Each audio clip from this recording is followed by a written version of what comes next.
Cela fait déjà plusieurs semaines que le résultat des prochaines élections israéliennes est donné comme définitif, du moins par les sondages, nombreux sondages qui sont suivis chaque jour par le grand public israélien. Kadima, le parti fondé par Ariel Sharon et qui se situe au centre de l'échiquier politique, tant en matière économique qu'en matière de politique étrangère, obtiendrait une quarantaine de sièges, ou un peu moins, d'après les derniers sondages.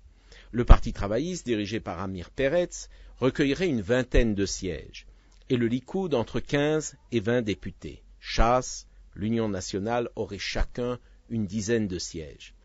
En d'autres termes, Kadima serait le grand gagnant, et il ne resterait plus qu'à se demander quel type de coalition gouvernementale le parti d'Ehud Olmert voudrait constituer, avec les travaillistes, avec le Likoud, avec le Shas, etc. Mais ceux qui donnent les résultats du 28 mars comme d'ores et déjà acquis et sont prêts à passer à autre chose, omettent une donnée très importante. En effet, tous ces raisonnements savants portent sur les personnes qui ont accepté de dire leurs préférences aux enquêteurs, c'est-à-dire ceux qui ont déjà décidé pour qui ils voudraient voter et n'ont pas l'intention de changer d'avis. Or, à 3 petites semaines de la consultation, un nombre exceptionnellement important d'Israéliens restent hésitants et n'ont pas encore choisi pour quelle liste ils voulaient se prononcer. Pourquoi une telle valse hésitation? Pourquoi est-ce qu'ils continuent à se poser autant de questions? Probablement, d'abord, parce qu'aucune des listes en présence, et surtout aucune des têtes de liste, Peretz, Olmert, Netanyahou, ne paraissent vraiment enthousiasmer les électeurs israéliens. Tant que Sharon était à la tête du pays, personnage adulé, charismatique, beaucoup savaient pour qui voter ou ne pas voter. À présent, ils ne savent plus. Il faut ajouter à cela l'avalanche de révélations auxquelles nous avons affaire ces derniers jours en matière de corruption. Le journal tenu par Omri Sharon sur les nominations politiques qu'il a effectuées par dizaines, voire par centaines, l'affaire des maisons achetées et vendues à Jérusalem par Ehud Olmert, dans des conditions pour le moins bizarres, la question de savoir si Tzachi Hanegbi, passé du Likoud au Kadima, pourra continuer à être ministre. Bref, tout cela cause beaucoup d'émotions et suscite énormément de questions.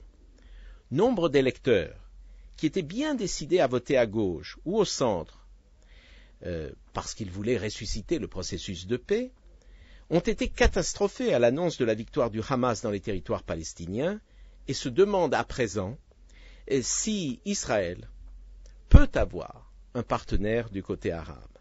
Ce que l'on entend chaque jour aussi des projets nucléaires iraniens a de quoi en dérouter plus d'un.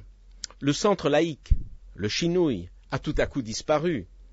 Bref, de très nombreux Israéliens sont aujourd'hui, je dirais, en attente et ne savent plus très bien à quel saint se vouer. Qu'est-ce que cela signifie? Cela signifie que la scène politique israélienne n'est pas encore stabilisée et que les jeux ne sont pas faits. La quinzaine de sièges, oui, la quinzaine de sièges que représentent les indécis, ce fameux vote flottant, peut encore changer la donne. Imaginons, par exemple, tout en espérant bien sûr que cela ne se produise pas, qu'un terrible attentat vienne frapper Israël dans les jours prochains, ou quelque chose de ce genre. Il y a fort à parier que ces indécis se précipiteront vers la droite et renforceront considérablement le Likoud et des partis tels que l'Union nationale.